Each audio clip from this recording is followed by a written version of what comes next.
கர்த்தருக்கு ஸ்தோத்திரம். கர்த்தராகிய இயேசு கிறிஸ்துவின் இன்ப நாமத்தில் இனிய வாழ்த்துக்கள். இன்றைய தியானத்திற்காக ஜெபித்த பொழுது தேவன் தந்த வசனம் 1 நாளாகம புஸ்தகம் 17ஆம் அதிகாரம் 8ஆம் வசனம். நீ போன இடமெல்லாம் உன்னோடே இருந்து உன் சத்துருக்களை எல்லாம் உனக்கு முன்பாக நிர்மூலமாக்கி பூமியில் இருக்கிற பெரியோர்களின் நாமத்திற்கு ஒத்த நாமத்தை உனக்கு உண்டாக்கினேன்.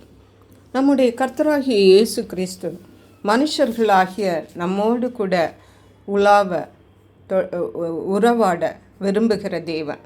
ஏனென்றால் தேவன் நம்மை அவருடைய சாயலாகவே சிருஷ்டித்திருக்கிறார். ஹல்லேலூயா. இப்படியாக தேவன் மனிதனோடு உறவாட வேண்டும், உலாவ வேண்டும் என்ற ஆசைகளை, அவர் அப்படி செய்த காரியங்களை அநேக தேவனுடைய பிள்ளைகள் வேதாகமத்திலே எழுதப்பட்டிருக்கிறதை நாம் பார்க்கிறோம். தேவனுடைய பிள்ளைகளோடு தேவன் உறவாடினதை, அவர் தொடர்பு கொண்டு பேசிய காரியங்களை, அவர்களோடு இருந்து செய்த காரியங்களை நாம் வாசிக்க முடியும். இந்த வசனம் 1 நாளாகமம் 17ஆம் அதிகாரம் 8ஆம் வசனத்தில் கூட தாவீது ஆடுகளை மேய்த்து கொண்டிருந்த ஒரு சாதாரண ஒரு வாலிபன், வயதிலும் சிறியவர்,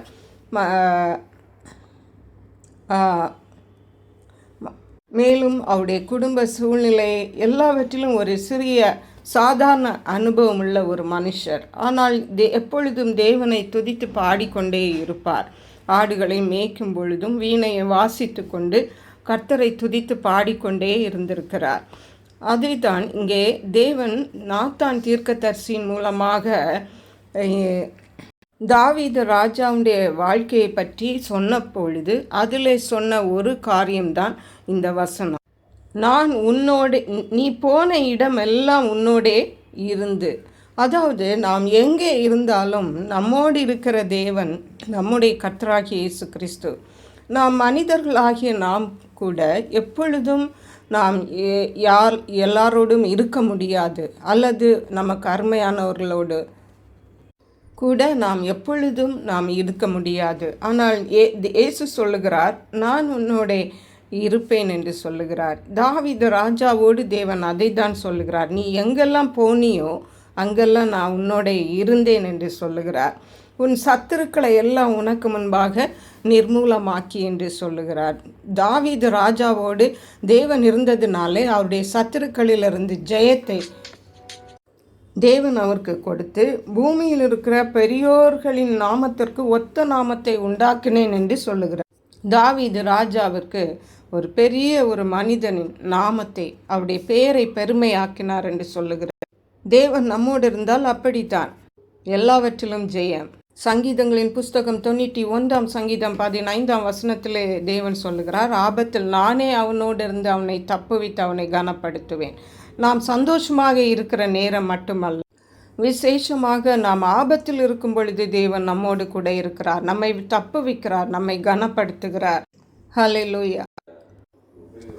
யாத்ராகம புஸ்தகம் 34ஆம் அதிகாரம் 10ஆம் வசனத்திலே தேவன் மோசேயோடு சொன்னார், நான் உன்னோட கூட இருந்து செய்யும் காரியம் பயங்கரமாயிருக்கும் என்று.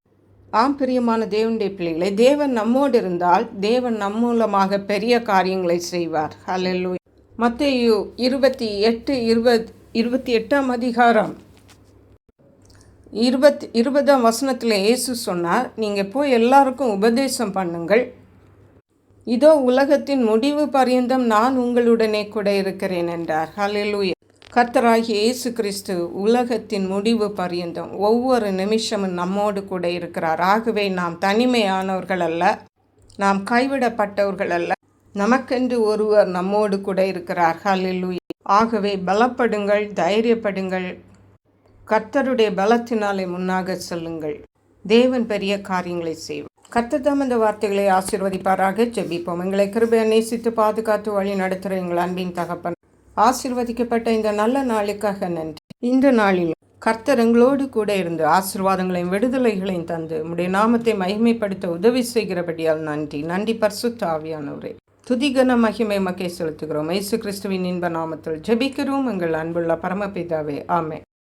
இயேசு கிறிஸ்துவின் சுவிசேஷம் ஒவ்வொருவரையும் சென்றடையும்படியாக இந்த செய்தியை உங்கள் நண்பர்களுக்கு அனுப்பி வைக்குமாறு தாழ்மையுடன் கேட்டுக்கொள்ளுகிறேன். கர்த்தர் தாமே உங்கள் அனைவரையும் அபரிதமாய் ஆசீர்வதிப்பாராக.